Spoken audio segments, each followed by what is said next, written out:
Eccoci qua alle cantine Suentu per una degustazione. Adesso entreremo a farci una bella assaggio di vini e niente, andiamo dentro le cantine.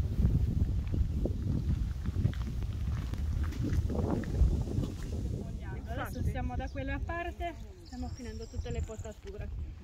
Adesso saliamo su e vediamo appunto la Tramoggia. Sui bianchi avete Queste sono le vigne delle cantine Suentu, sono veramente grandi. sulla parte della strada abbiamo il vermentino. Che bellissimo. E lì abbiamo una falda persistente come nel suolo che ci tiene sempre Il vermentino in fondo. quindi ci permette di avere un prodotto molto fresco. Qua in pendenza abbiamo tutto il bovale. Perché ci permettono di avere un buon bilanciamento tra la larghezza e l'altezza, essendo tutti uguali. Allora, qua abbiamo la nostra macchina di consigliamento, è una macchina semi-automatica. Abbiamo le barrique, che sono le più piccole da 225 litri, dove tendenzialmente facciamo l'affinamento del cannonau e del bovale nelle sue sfaccettature. Qua più grande abbiamo il vermentino, che è un tonno. Ovale in fondo, fermentino.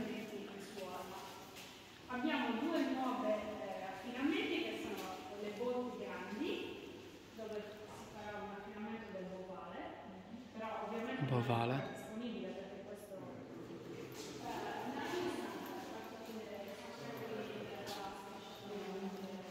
Con la vasca in cemento. Salute. Iniziamo l'assaggio con il primo vino, Subri, che è uno spumante brut. Cin cin.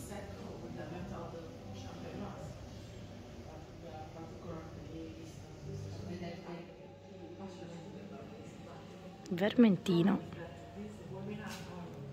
Cin cin. Eccoci qua al quarto assaggio. Questo è il Cannonau su anima. Su anima. Ecco qua. Cin cin. Ecco le vigne di Suentu. Veramente incredibili. Un vino veramente buono.